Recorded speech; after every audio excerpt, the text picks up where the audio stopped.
Dear students, SSC CGL के जो previous paper English language के हम लोग सोल्व कर रहे हैं, आज इस सीरीज का 8th पेपर हम लोग सोल्व कर रहे हैं। ध्यान रहे 2021 के एसएससी सीजीएल के पेपर 2022 में अरेंज किए गए थे।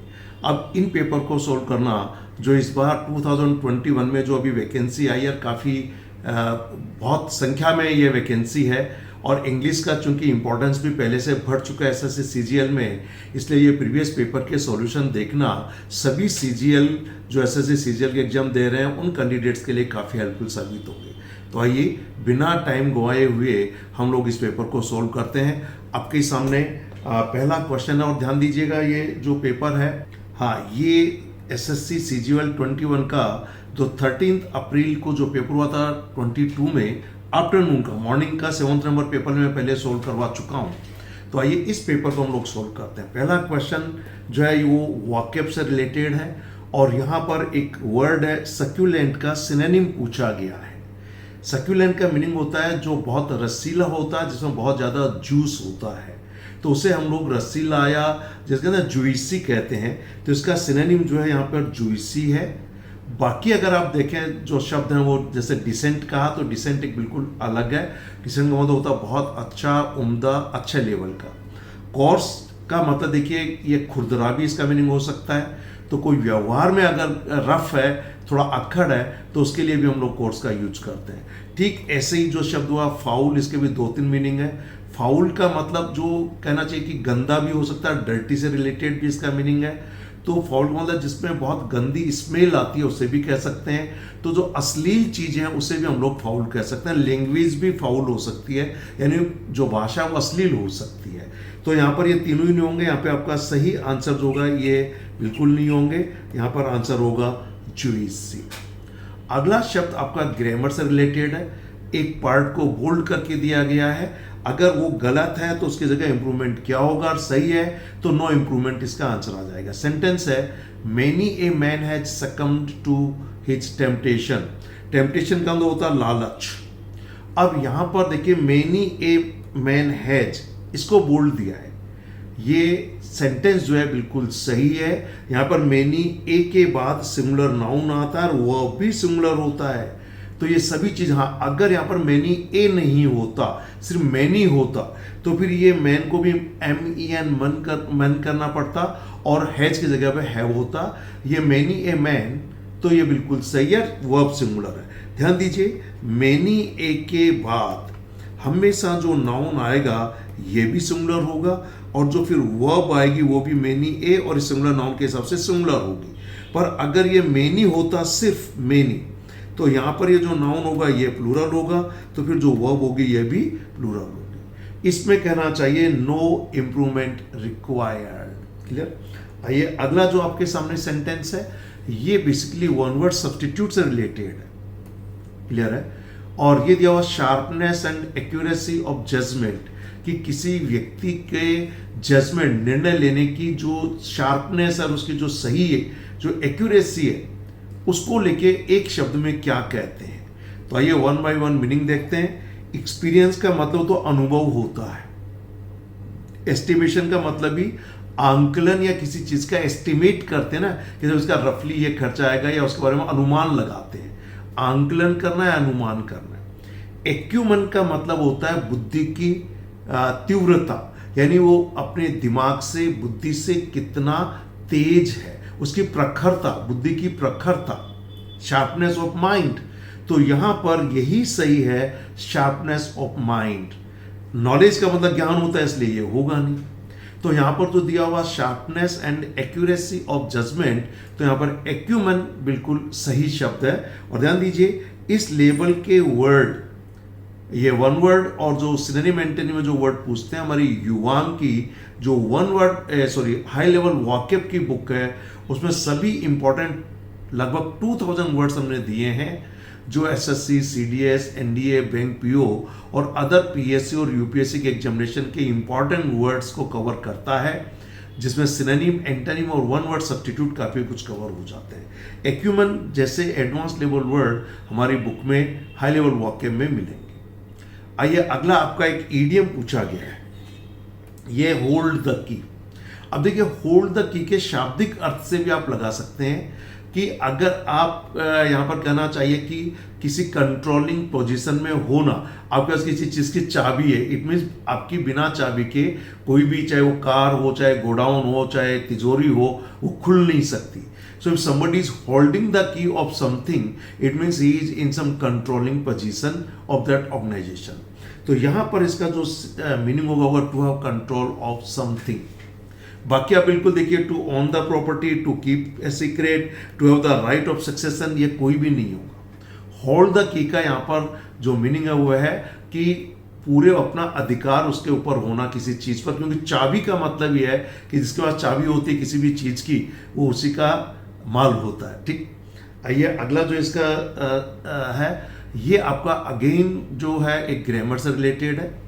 एक सेंटेंस को 3 पार्ट में डिवाइड किया गया. पहला, माई neighbours grandson is only 5 months old, कि मेरे जो पड़ोसी हैं उनका ग्रैंडसन जो है, यानी पोता जो है, वो केवल 5 साल का है. तो ध्यान दीजिएगा, यहां पर बेसिकली हमको एस जोड़ना पड़ेगा. अब मैं आपको एक कॉन्सेप्ट यहाँ बताना चाहूंगा. देखिए, एक शब्द होता है जो 2-3 शब्दों से मिला के एक शब्द बन जाता है, कंबाइंड वर्ड कह सकते हैं हम लोग. जैसे मान लीजिए मैंने कहा ए 10 year old बॉय. चूंकि यहां पे नाउन आ गया तो यहां पर ईयर को ईयर्स करने की जरूरत नहीं है. जैसे आप बोलते हैं 5 rupees, अभी फिलहाल ये 5 rupees बिल्कुल सही है. पर अगर आप कहें ए 5 rupee नोट, 5 रुपए का नोट, तो फिर ये एस लगाने की जरूरत नहीं है. तो यहां पर चूंकि नाउन नहीं है इस ओल्ड एडजेक्टिव के बाद में, ध्यान दीजिएगा, अगर ये नॉट नहीं होता, ये बॉय नहीं होता, तो इसे हमको ईयर्स करना पड़ता. अगर ये 5 year के बाद यहाँ कोई नाउन होता, हम कहते हैं चाइल्ड, तो ये सही है कि 5 month ओल्ड चाइल्ड. लेकिन चूंकि यहाँ कोई नाउन नहीं है तो फिर आपको मंथ को मंथ्स करना पड़ेगा.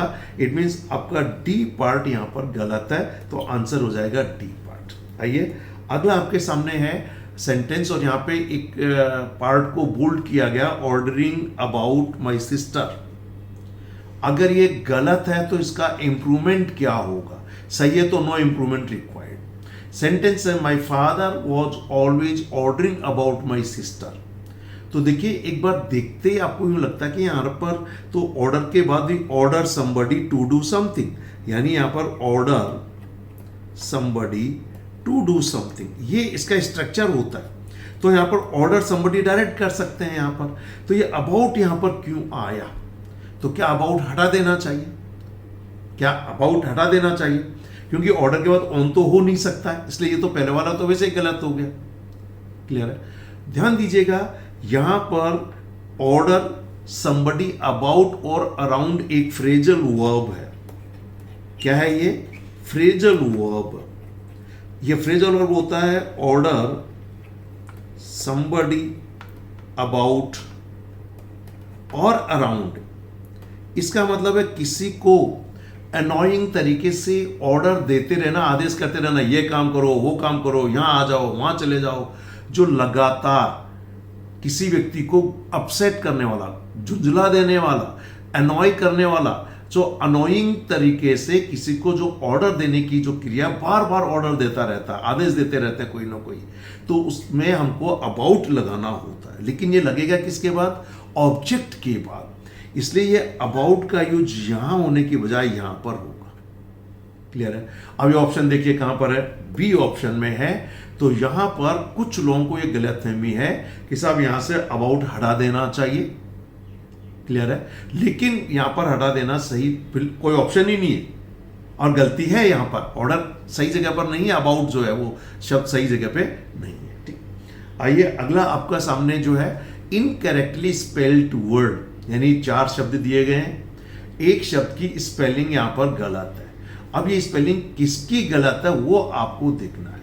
ये कौन कौन से हैं? Correspondence, miscellaneous, exclamation and disciplinate. तो देखिए, इसमें हमको गलत स्पेलिंग वाला शब्द बताना है. तो मैंने कहा 4 शब्द हैं, कॉरेस्पॉन्डेंस, मिसलेनियस, एक्सक्लेमेशन, डिसिप्लिनेरियन। ध्यान दीजिए, अभी फिलहाल ये चारों स्पेलिंग सही है, पर ये हमारी गलती से हुआ है। बेसिकली यहाँ पर एक्सक्लेमेशन में यहाँ पर आई दिया हुआ था पेपर में, पर यह टाइपिस्ट की गलती से आई हट गया, तो यहाँ पर जो आंसर होता वो सी होता, क्योंकि एक्सक्लेमेशन में यहाँ आई लगाने की आवश्यकता नहीं है। ये हमारी टाइपिंग की एरर से हुआ है। एग्जामिनेशन में यहाँ पर आई लगाया हुआ था, और ये आई अगर लग जाएगा तो फिर ये स्पेलिंग इसकी गलत हो जाएगी। ठीक, आइए नेक्स्ट है आपका 8th नंबर पर। अगेन ये वन वर्ड सब्स्टिट्यूट से रिलेटेड है, और ये something that is strong and last a long time without breaking और बिकमिंग वीकर, कि कोई चीज जो बहुत स्ट्रॉन्ग है, बहुत मजबूत है, और बिना टूटे और कमजोर हुए जो लंबे समय तक चलती रहती है, उस चीज को क्या कहते हैं एक शब्द में? तो ध्यान दीजिए, यहां पर पहला ही ऑप्शन होगा ड्यूरेबल। कहते हैं ना कि भाई ये तो बहुत, जिसे हिंदी में कहते हैं टिकाऊ, लंबे समय तक चलने वाली, न टूटेगी न खराब होगी, तो ये ड्यूरेबल शब्द यहां पर सही है। हार्श का मतलब कर्कश होता है। प्लाइबल का देखिए वैसे तो यहां पर 2 मीनिंग है, जो एक तो जो लचीला होता है उसको कहते हैं, या फिर कोई व्यक्ति किसी के सामने आसानी से झुक जाता है तो दब्बू कह सकते हैं। इसलिए प्लाइबल के 2 मीनिंग है कि एक तो फ्लेक्सिबल, लचीला, और एक जो व्यक्ति दूसरे के दबाव में आसानी से आ जाता है, झुक जाता है उसके सामने, तो उसको भी हम लोग प्लाइबल कहते हैं। और सिक्योर का मतलब तो है, तो यहाँ आंसर जो होगा वो होगा ड्यूरेबल। ठीक, टिकाऊ जिसे कहना चाहिए। आइए अगला जो आपका यहाँ पर क्वेश्चन है, ये ग्रामर से रिलेटेड है। एक पार्ट गलत है, 4 पार्ट में डिवाइड किया गया है। पहला पार्ट है you should have respond to my query sooner. तो देखिए, टेंस का रूल है, परफेक्ट टेंसेज में हैज और हैड के बाद वर्ब की 3rd फॉर्म लगती है। तो यहाँ हैव के बाद कौन सी वर्ब दी हुई है? First form, present form. तो यहाँ पर रिस्पॉन्डेड होना चाहिए था, तो यहाँ पर सी पार्ट में एरर है, यहाँ ईडी लगाना होगा। क्लियर? आइए नेक्स्ट देखिए, एक पार्ट को बोल्ड करके दिया गया है, ठीक है, और ये ईडियम पूछा गया है, इस लेफ्ट नो स्टोन अनटर्न, इसका मीनिंग बताना है। सेंटेंस देखिए, my friend succeeded because they left no stone unturned in their search for an answer to the problem, कि मेरे फ्रेंड सफल हुए क्योंकि उन्होंने इस प्रॉब्लम का आंसर पाने के लिए कोई कोर कसर नहीं छोड़ी, यानी उन्होंने भरसक प्रयास किया आंसर पाने का। So to leave no stone unturn का मतलब है कि पूरे प्रयास करना, कोई कोर कसर नहीं छोड़ना। तो इसका सही जो आंसर है मेड एवरी पॉसिबल एफर्ट, बाकी सारे आंसर गलत है। इसका आंसर होगा बी, यानी भरसक प्रयास करना, हर संभव प्रयास करना, कोई किसी प्रकार के प्रयास में कोर कसर नहीं छोड़ना। आइए अगला जो आपके सामने है 11th में, अगेन आपके सामने यहां पर जो ये दिया गया है, ये बेसिकली ब्यूटीफुल बीडेड कर्टन, एक सेंटेंस दिया गया है, she is making a beautiful beaded curtain, इसको पैसिव वॉइस में चेंज करना है। तो ये देखिए टेंस कौन सा है, इज मेकिंग, प्रेजेंट कंटिन्यूअस है। क्या बना रही है? A beautiful beaded curtain, singular है, इसे हम लोग सब्जेक्ट बनाएंगे क्योंकि ये ऑब्जेक्ट है और ये डूअर है, और ये रिसीवर ऑफ द एक्शन है। तो बेसिकली तो ये इज बीइंग मेड वर्ब होगा, क्योंकि प्रेजेंट कंटिन्यूअस का पैसिव वॉइस है। प्रेजेंट कंटिन्यूअस का पैसिव वॉइस होता है सब्जेक्ट के अनुसार is, are, am plus being plus verb की 3rd फॉर्म। तो इज बीइंग मेड कहां पर है? ये गलत हो गया, ये पास्ट कंटिन्यूअस दे दिया इसलिए गलत है। वॉज मेड पास्ट इंडेफिनिट दे दिया, गलत है। इज बीइंग मेड दिया, ये सही हो सकता है। इज मेड ये गलत है क्योंकि ये इंडेफिनिट का पैसिव वॉइस है। आपका आंसर होगा सी। सिर्फ टेंस देखकर आप आंसर निकाल सकते हैं, आपको बहुत चीजें सोल्व करने की जरूरत नहीं है। अगेन आगे एक सेंटेंस पैसिव वॉइस में दिया गया है, इसको एक्टिव वॉइस में चेंज करना है। सेंटेंस है Rohan was pushed into the pool by Karan, कि करण के द्वारा रोहन को पूल में, यानी पानी का जो पूल है उसमें धक्का दे दिया गया। क्लियर? किसने धक्का दिया? करण। तो करण सब्जेक्ट बनेगा, पहली बात तो ये, इसलिए ये गलत, ये गलत, करण सब्जेक्ट होगा। दूसरा वॉज पुश्ड है, पास्ट इंडेफिनिट का पैसिव वॉइस है, तो यहां पर सिंपली करण के साथ वर्ब की 2nd फॉर्म का यूज होगा पुश्ड। तो करण पुश्ड रोहन कहां पर है? इसमें है, यानी सी आंसर है। बाकी कुछ देखने की जरूरत नहीं है। ओके, आइए अगला जो आपके सामने है, अगेन ये एक एंटोनिम पूछा गया है। एंटोनिम किसका? रेक्टिफाई है। रेक्टिफाई का मतलब होता है टू पुट समथिंग राइट, किसी चीज को सही करना। शाब्दिक अर्थ तो ये है। अब इनके बारे में बार बार देखें, correct, select, correct and assist. तो करेक्ट तो इसका सिनोनिम में पूछा गया, एंटोनिम इसलिए नहीं हो सकता। सिलेक्ट का मतलब होता किसी को चुनना, तो यहां पर इसका रेक्टिफाई का मतलब चुनना नहीं होता। असिस्ट का मतलब होता किसी को काम करने में हेल्प करना, सहायता करना, तो वो भी नहीं हो सकता। अब देखिए इसका रिलेटेड मीनिंग, रेक्टिफाई का मतलब किसी चीज को सही करना, करेक्ट का मतलब होता किसी चीज को बिगाड़ना। तो सही करने के बजाय किसी चीज को खराब कर देना, बिगाड़ देना, तो इसका एंटोनिम हो जाएगा करेक्ट। ठीक है, आगे आपको एक डायरेक्ट स्पीच का सेंटेंस दिया गया है, इसे हमें इनडायरेक्ट स्पीच पे चेंज करना है। तो सबसे पहले तो ध्यान दिए, सेंटेंस को देखिए। The teacher said you must work hard for the exams. Teacher ने कहा आपको एग्जाम के लिए कड़ी मेहनत करना चाहिए। तो टीचर किसी को सलाह दे रहे हैं। तो पहली बात तो देखिए यहां पर सलाह दी गई है, तो इसकी जगह पर हम लोग एडवाइज शब्द का यूज करेंगे। क्लियर है? और यहां पर यू मस्ट वर्क हार्ड, तो ध्यान दीजिए यहां सलाह है, तो सलाह को हम लोग डायरेक्ट टू फॉर्म लगाकर कर सकते हैं। सलाह किसको देगा? टीचर अपने स्टूडेंट्स को देगा। तो यहां पर the teacher advised his students. अब यहां पर टीचर अगर मेल है तो ही जाएगा, और फीमेल है तो हर आ जाएगा। ऑप्शन में देखना पड़ेगा। तो देखिए सभी में हर है, यहां पर सभी में हर है, दो में यहां पर हर है। अभी फिलहाल अपन यही लेते हैं, और यहां पर इसको टू फॉर्म आगे एडवाइज को कर देंगे, जैसा कि इंपरेटिव सेंटेंसेस का होता है। तो ये हो जाएगा the teacher advised her students to work hard for their examination, क्योंकि योर का हो जाएगा देयर, और ये डी आंसर सही है। आइए अगला आपके सामने है, 4 सेंटेंस दिए गए हैं। आपको इनको पढ़कर, ये जंबल्ड है, एक मीनिंगफुल पैराग्राफ के रूप में आपको इसको बनाना है। और जैसा कि मैंने पहले ही आपको कहा है, कोई भी सेंटेंस यदि कंजंक्शन से शुरू हो तो पहला सेंटेंस नहीं हो सकता, किसी प्रोनाउन से शुरू हो तो वो भी पहला नहीं हो सकता। जैसे यहाँ बट दिया, पहला सेंटेंस नहीं होगा। ये दिस दिया, नहीं हो सकता। ये दिस किसके लिए है? This provides more opportunity. तो कौन सी चीज अधिक अवसर उपलब्ध करवाती है, तो दिस किसके लिए यूज हुआ, हमको ये ढूंढना है यहां पर। ठीक, अब जल्दी से पढ़िए और देखिए। But in developed societies the childhood and adolescence is extended. In rural communities the customs are more uniform. तो देखिए अभी ये भी इंट्रोडक्टरी नहीं है। This provides more opportunities for education and character development, कि यह जो है और अपॉर्चुनिटी उपलब्ध करवाता है एजुकेशन और कैरेक्टर डेवलपमेंट के लिए। The practices of child rearing vary from culture to culture. अब देखिए बच्चों को पाल पोसकर बड़ा करना, ये कल्चर यानी अलग अलग जो संस्कृति संस्कार है उन पर निर्भर करता है, डिफर करता है। तो वेरी का मतलब होता है डिफर करना, रियर का मतलब होता है किसी को पाल पोसकर बड़ा करना। तो देखिए यहां पर मेरे हिसाब से पहला सेंटेंस होगा डी। क्लियर है?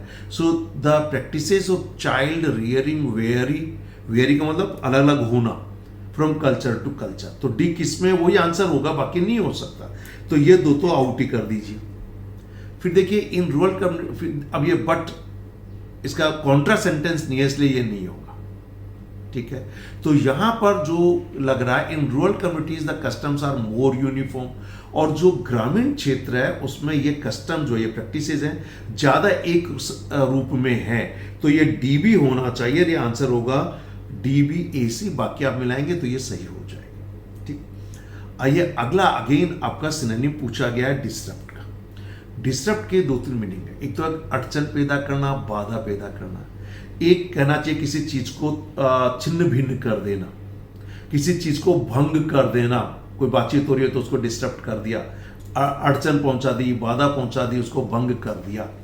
सिनोनिम पूछा गया है, तो पहला दिया हुआ देखिए ब्रीच। ब्रीच का मतलब भी देखिए किसी कानून वगैरह को, शर्त कंडीशंस को तोड़ना, ब्रीच कर देना, छिन्न भिन्न कर देना, ये मीनिंग मान के चलते हैं। इंजर का मतलब होता है घायल करना, अरेंज का मतलब होता है व्यवस्थित करना, ऑर्गेनाइज का मतलब होता है किसी चीज को कंडक्ट करना या ऑर्गेनाइज करना। तो देखिए यहां पर जो सबसे अप्रोप्रिएट सिनोनिम जो लग रहा है वो ब्रीच है, क्योंकि यहां पर किसी चीज को नियम कानून को भंग करना, बाधा पहुंचाना, उसको छिन्न भिन्न कर देना। तो सही आंसर होगा ए। अगला सेंटेंस ग्रामर से रिलेटेड है। एक सेंटेंस को 4 पार्ट में डिवाइड किया गया है, एक पार्ट गलत हो सकता है। The crew of sailors were not perturbed by the strong gale. Gale का मतलब होता है अंधड़, आंधी, तूफान जिसे कहते हैं। पर्टर्ब्ड का मतलब होता है जो कहना चाहिए व्याकुल हो जाना, डिस्टर्ब हो जाना, धुंधला जाना, उससे एक तरह से व्यथित हो जाना।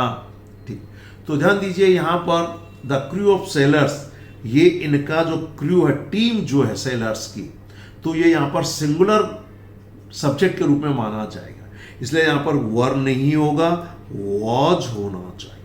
क्या होना चाहिए? वॉज। किस पार्ट में है? डी पार्ट में है। आइए अगला आपके सामने फिर है, और ये दिया हुआ है ग्रामेटिकल एरर है एक पार्ट के अंदर।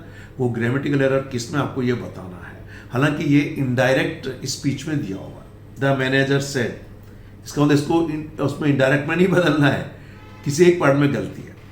Could you please confirm me whether you have received all the items that you had ordered. क्या ये कंफर्म कर सकते हैं कि आपने जिन आइटम्स का ऑर्डर दिया, कि वो सारे आइटम्स आपको मिल गए हैं? क्लियर। देखिए यहाँ पर जो कहना चाहिए, जो गलत है, वो ये मीन नहीं आना चाहिए। ऐसा स्ट्रक्चर सही नहीं है। कंफर्म के बाद किस चीज को कंफर्म करना, टू कंफर्म व्हाट, वो डायरेक्ट आना चाहिए, यहां पर direct object. So confirm whether you have received all the items, ये होगा यहां पर। अब ये किस पार्ट में है ये आप देख लीजिए। कंफर्म के बाद कहां पर है ये, वो ये वाला यानी डी पार्ट में एरर। ठीक, अगला देखिए यहां पे इनकरेक्टली स्पेल्ड वर्ड, कॉन्ट्रेरी ये सही है, टेरिबल गलत है। ये BLE होना चाहिए लास्ट में, ये ठीक, बाकी सही। अब आइए एक एंटोनिम पूछा गया नेग्लिजेंट का। नेग्लिजेंट का मतलब क्या होता है? जो लापरवाह होता है। इसका उल्टा क्या होगा? जो सावधान रहता है। तो यहां पर देखते ही पता चल जाएगा, डी आंसर होगा। ठीक, आइए अगला जो इसमें जो क्वेश्चन है, ये देखिए क्लोज टेस्ट से रिलेटेड। ध्यान दीजिएगा 22 का पेपर जो 22 में अरेंज हुए अप्रैल के अंदर, उन सब में क्लोज टेस्ट पूछा गया प्रीलिम्स में। इट मीन जो SSC 2022 में जो अभी वैकेंसी आई है, इस दिसंबर में जो एग्जामिनेशन होना है, उनमें भी कोई ना कोई आपको क्लोज टेस्ट जरूर पूछा जाएगा हर पेपर में। क्लोज टेस्ट का मतलब होता है आपको एक पैराग्राफ देते हैं, उसमें कुछ फिलिंदी ब्लैंक छोड़ देते हैं, जैसे, और ये फिलिंदी ब्लैंक जैसे 1 2 3 4 5 दिया, इनमें ये जो आपको आंसर दिया गया है यहाँ पर, ये इनमें से सिलेक्ट कोई ना कोई करके बताना है कि कौन सा आंसर यहाँ पर आना चाहिए। तो आइए जल्दी से पढ़ते हैं। The greedy man rushed home to tell his wife and daughter about his wish, कि जो लालची आदमी था वो दौड़कर घर पे गया, उसकी जो इच्छा थी, उसकी जो विश थी, उसको किसको बताने के लिए? अपनी पत्नी और अपनी बेटी को बताने के लिए। All the touching the objects in his path, अपने रास्ते में आने वाली सभी चीजों को के दरमियान टच करते हुए, and watching convert into gold, और जो भी चीज को टच किया वो गोल्ड में कन्वर्ट उनको होते हुए देखते हुए वो अपने घर पहुंचा। तो अगर अपन इतना भी देखें तो देखिए यहाँ पर जो ऑब्जेक्ट होगा, आप देखें कि पहला जो है कि द ग्रीडी मैन रस्ड, तो यहाँ पर क्या आना चाहिए? वाइल वे इंटरवल, वाइल अप्रोप्रिएट है, और अगर इसको पढ़ेंगे आप तो पढ़ते ही आपको पता चलेगा कि क्या आना चाहिए। ये है कि the greedy man rushed home to tell his wife and daughter about his wish, all the while touching the objects in his path and watching them convert into gold। तो यहां पर watching them, क्योंकि बहुत सी चीजों को touch किया तो सबकी सब किस में कन्वर्ट हो गई? गोल्ड में कन्वर्ट हो गई। ठीक, आगे देखिए, once he got home, एक बार वो जैसे घर पहुंचा, his daughter to greet him, इसकी डॉटर उसे मिलने के लिए अब क्या दौड़ के आई उसे मिलने के लिए। as soon as he bent to scoop her up in his arms, कि जैसे उसने उसे अपनी गोदी में उठाने के लिए वो स्कूप हुआ, नीचे झुका, clear, he and started crying and trying to bring his daughter back to life। It mean जो जैसे पहले चीजें गोल्ड में कन्वर्ट हुई थी, लिखा ना कन्वर्ट इनटू गोल्ड, वैसे उसकी डॉटर भी गोल्ड में कन्वर्ट हो गई। अब इस चीज को देखते हुए आप कह सकते हैं कि रस्ट वो दौड़ी, ठीक है, उसके बाद जो दिया हुआ कि वो डाउन झुकाव, जैसे यहाँ पे जो दिया हुआ है bent down to scooper, he was, so उसको क्या, he was demolish, devastated, determinate, destroyed, he was devastated, मतलब बुरी तरीके से वो टूट गया। अब देखिए डिमोलिश का मतलब होता है जनरली किसी बिल्डिंग वगैरह को तोड़ना, आदमी को डिमोलिश नहीं कर सकते। डिस्ट्रॉय का मतलब होता है किसी को नष्ट करना। डिटरमिनेट का मतलब होता है फर्म, जो अडिग है अपनी बात में। और डिवास्टेट का मतलब होता है किसी आदमी की हिम्मत टूट जाना, किसी आदमी का जोश वगैरह जो है वो टूट जाना, जिसे कहते हैं ना साहब वो तो उसको नुकसान हो गया, बिजनेस और पूरी तरह से टूट गया, तो डिवास्टेटेड। तो यहाँ पर जो सही होंगे वो ये आंसर होंगे। तो इस तरीके से देखिए प्रीवियस पेपर को सॉल्व करने से आपको एक बहुत बड़ा फायदा ये होगा कि जो एसएससी 2022 का पेपर आप लोग इस बार देने जा रहे हैं, जो दिसंबर में होना है, इस जो हमारी युवाम के जो प्रीवियस पेपर की सीरीज है इसको आप देखिए। साथ में अगर आप अपनी इंग्लिश लैंग्वेज को बहुत इंप्रूव करना चाहते हैं, एसएससी सीजीएल में ज़्यादा से ज़्यादा मार्क्स हासिल करना चाहते हैं, तो हमारी युवाम द्वारा पब्लिश युवाम ग्रामर बुक एवं वॉकेब के लिए हाई लेवल वॉकेब जो antonym synonym one word substitute को कवर करती है, साथ में हमारी book antonym synonym idioms phrases and one word substitute को आप पढ़िए, और ग्रामर के रिकॉर्डेड लेसन और साथ में जो वॉकेब के रिकॉर्डेड लेसन हम लोगों ने हमारी वेबसाइट पर अवेलेबल हैं, आप उनको खरीद कर बार बार वॉच कीजिए। आपको निश्चित रूप से एसएससी सीजीएल में आप बहुत अच्छे मार्क्स ला पाएंगे। Okay, thank you very much, have a nice day.